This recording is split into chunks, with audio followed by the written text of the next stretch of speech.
Lesson का जिक्र कभी नहीं सुने होंगे, ना आपके पुस्तक में था ना कहीं, लेकिन क्लास 6 में जैसे आप आए हैं यह नया लेसन आपके लिए जुड़ गया है। संधि नया लेसन है तो थोड़ा एकाएक आपको सारी बातें, जो बदलाव और जो भी नियम, जो भी फार्मूले लागू होते हैं इस पर, वो सारी बातें एकाएक आपको समझ में नहीं आएंगी। यह लेसन आपको कंटिन्यू 6वीं, 7वीं और 8वीं इन तीनों कक्षाओं में पढ़ने को मिलेगा। आप थोड़ा थोड़ा समझने की कोशिश कीजिएगा। हमारी बात को अच्छे से सुनेंगे और समझेंगे तो हम विश्वास रखते हैं कि आपको ये संधि लेसन जितना आपके लिए फिलहाल क्लास 6 के लिए आवश्यक है उतना समझ पाएंगे। सबसे पहले हम संधि का अर्थ समझते हैं। संधि का अर्थ,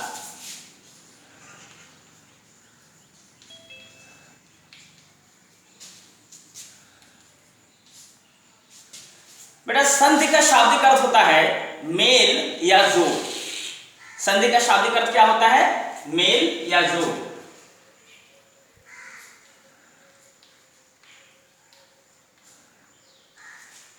आप इससे पहले आप जब भी एसएसटी पढ़ते होंगे सामाजिक विज्ञान में, अनेकों प्रकार की संधियां पढ़ने को मिलती हैं।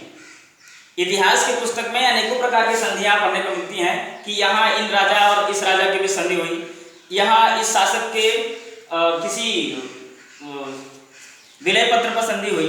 संधि का सीधा और शाब्दिक अर्थ होता है जोड़। इसका मतलब दो विचार जब एक जगह जुड़ जाते हैं तो वहां राजनीतिक संधि होती है, लेकिन हमें यहाँ मेल और जोड़ किस में करना है? व्याकरण में।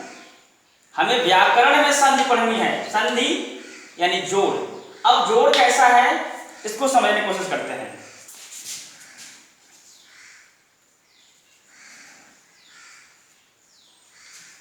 संधि की परिभाषा, तो ध्यान दीजिएगा संधि की परिभाषा क्या होती है। संधि की परिभाषा दो वर्णों के मेल से जो विकार उत्पन्न होता है उसे संधि कहते हैं।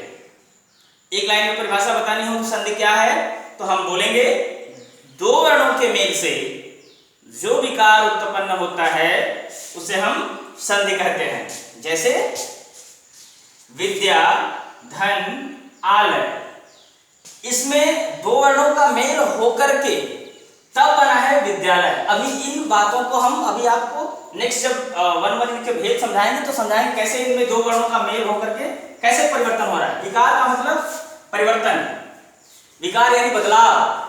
ठीक, अब अगला है एग्जाम्पल लिखा हमने सूर्य, धन, उदय। इस सूर्य और उदय इन दो शब्दों को जब जोड़ रहे हैं तो इसमें संधि होकर के इन दो वर्णों में अ और उ, इन दो वर्णों में संधि होकर जो नया शब्द बना है ओ बन गया है। यही हमारा है संधि। तो सूर्य, धन, उदय, इनको जब हम जोड़ रहे हैं यानी इसमें संधि हो रही है जब अ और उ में, तो यह ओ बना रहा है, इसलिए सूर्योदय नया शब्द बनता है सूर्योदय। इस आधार पर हम कह सकते हैं कि हमारी परिभाषा बिल्कुल सही है। संधि की परिभाषा होगी दो वर्णों के मेल से जो विकार यानी बदलाव होता है उसे हम क्या कहते हैं? संधि कहते हैं। अब बात करेंगे हम संधि के भेद। दो वर्णों के मेल से जो विकार यानी बदलाव होता है उसे संधि कहते हैं। देखिए कैसे, माँ, ये यहाँ पर आ हमारा है, इसमें आ स्वर है और यह बड़ी ई, इन दोनों के मिलने से क्या बन गया? ए बन रहा है। रमा, धन, ईश से नया शब्द बन रहा है। संधि होने के बाद आपको म में से स्वर निकालेंगे तो हम नीचे उसके क्या कर देंगे? हलंत लगा देंगे। हलंत जब लगाएंगे तो वह म आधा रह जाएगा। अब इसमें जो स्वर संधि, हालांकि यह स्वर संधि का एग्जाम्पल है, इसमें जो वर्णों के मेल से जो विकार हो रहा है, ए बन रहा है, तो ए को इसके ऊपर जब हम लगाए हैं तब जाकर के यह बना है रमेश। एक और एग्जाम्पल देखते हैं। उदय बराबर बनता है सूर्योदय। देखिए कैसे बन रहा है। सूर्य में यहाँ पर अ है और यह छोटा, इन दोनों के मेल से ही क्या बन रहा है? ओ, अ और उ। हालांकि ये परिभाषा सबकी अलग अलग है, यह गुण संधि का एग्जाम्पल है। इसको हम अभी जब स्वर संधि पढ़ेंगे उसमें उसके 5 उपभेद होते हैं, उसमें इसकी चर्चा कर लेंगे, लेकिन हम सिर्फ और सिर्फ आपको यह समझा रहे हैं नीचे कि कैसे दो वर्णों में मेल जब होने के बाद कैसे बदलाव होता है। तो आप इसको समझिए कि जब दो वर्ण यानी सूर्य में य है, य में अ स्वर अपने आप लगा है, ये इतना ध्यान रखिएगा, क से लेकर के ज्ञ तक की जो भी ध्वनि होती है, खासतौर से व्यंजन ध्वनि, उसमें अ जरूर लगा रहता है। अ के बाद अगर कोई मात्रा लग रही है तो उसके साथ दिख जाती है, लेकिन अ किसी भी व्यंजन वर्ण में लगा रहता है। उसको जब अ से रहित करना होता है, जैसे क हमने लिखा तो इसमें ऑलरेडी पहले से ही अ जुड़ा हुआ है, लेकिन इसको अरहित जब हमको करना होगा, इसके नीचे क्या कर देंगे, हलंत लगा देंगे। हलंत लगाने से क्या होता है कि इसके अंदर जो अ लगा था वह निकल जाएगा, अन्यथा यह क्या होगा, इसका भी विच्छेद अगर हम करेंगे तो क धन अ बनेगा इस तरह से। तो इसलिए हम यहाँ पर यह जो है इसमें अ अपने आप स्वतः आ जा रहा है। यह अ और यह छोटा उ, इन दोनों के मेल से ही क्या बन रहा है, ओ बन जा रहा है। अब देखिए कैसे ओ बन जा रहा है, इसका छोटा उ और यहाँ पर इसका अ, इसको अगर हम परिवर्तित कर रहे हैं तो क्या बना रहा है, ओ बना रहा है। तो सूर्य में उदय, इसका उ गायब और इसका अ, ये दोनों मिलकर के ओ जब बना रहे हैं तो हम नया शब्द कैसे लिख देंगे, सूर्य। क्यों? क्योंकि इसका अ और इसका उदय का उ दोनों मिलकर के ओ की मात्रा दे रहे हैं, तो यहाँ पर ओ हो जाएगा और यह दय अपने आप स्वतः, क्योंकि इसमें कोई परिवर्तन नहीं हो रहा है, तो शब्द हमारा बन जाएगा सूर्योदय। इतना समझ में आया? अब बात करेंगे कि संधि विच्छेद। देखिए दो बातें होती है, संधि होती है और विच्छेद भी होता है। संधि भी जानेंगे, और अभी तो हमने आपको संधि का सिंपल अर्थ और परिभाषा समझाई हमने, इन सब में संधि हो रही है। जब आपको शब्द दे दिए जाते हैं, उसको जब हम उसमें संधि, उसका जब अलगाव करते हैं, उसमें उसका विच्छेद जब करते हैं, उसे संधि विच्छेद कहते हैं। अब देखिए विच्छेद किसे कहते हैं, तो यानी कि संधि विच्छेद, जैसा कि नाम से ही दिख रहा है कि संधि किए हुए शब्द को अलग करना। जैसे हमने एक शब्द लिखा विद्यालय,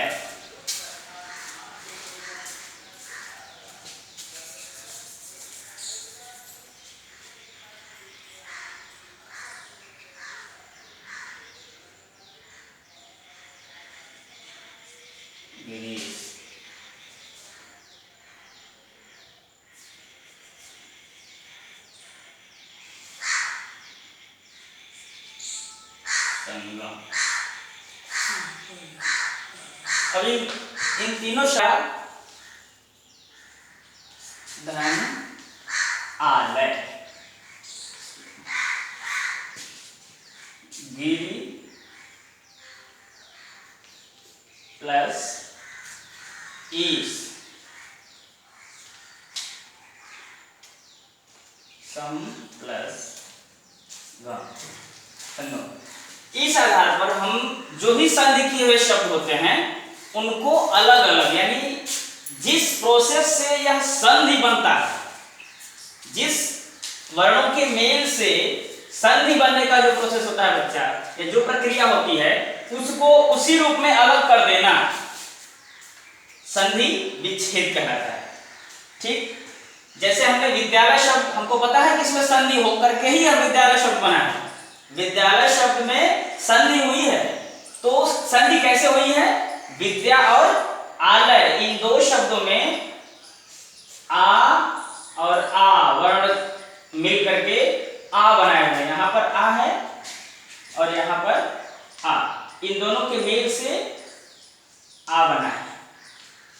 स्वर संधि में जब पढ़ेंगे तो उसमें उसके 5 उपभेद होते हैं, तो उसकी चर्चा अभी करेंगे हम, कैसे आ बनता है। ठीक है, यहाँ पर गिरि धन ईश, गिरीश, संगम, समधन गम, संगम, सन्मार्ग, बहुत सारे ऐसे एग्जाम्पल होते हैं। यानी संधि किए हुए शब्द को उसके पूर्व रूप में लाना ही हमारा क्या होता है, संधि विच्छेद कहलाता है। इतनी बातें क्लियर? अब फिर से हम चर्चा करते हैं संधि विच्छेद की, और एक एक संधि की 1 by 1 परिभाषा और उसके एग्जाम्पल।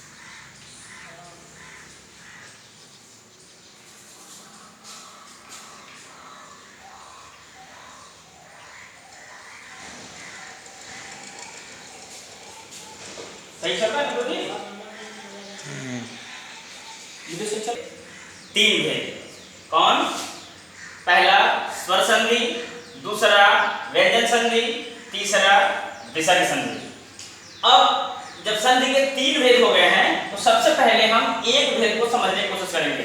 स्वर संधि किसे कहते हैं? हर संधि की बेटा अपनी परिभाषा है और उसके अपने अपने भेद हैं, उसके अपने अपने एग्जाम्पल हैं। तो सबसे पहले हम चर्चा करेंगे स्वर संधि की। विसर्ग संधि, तो सबसे पहले बात करेंगे हम किसकी? स्वर संधि की। स्वर संधि किसे कहते हैं? ध्यान से देखिए और सुनिए।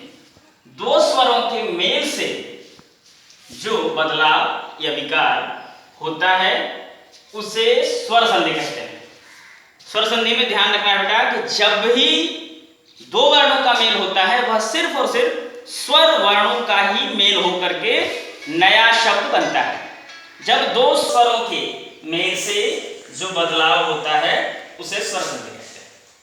स्वर संधि में बस इतना ध्यान रखना है कि स्वर संधि कैसे होती है? दो स्वरों में ही स्वर संधि होती है। इसीलिए संधि के जो भेद होते हैं तीन, तो पहला लिख रहा है स्वर संधि, दूसरा लिख रहा है व्यंजन संधि और तीसरा लिख रहा है विसर्ग।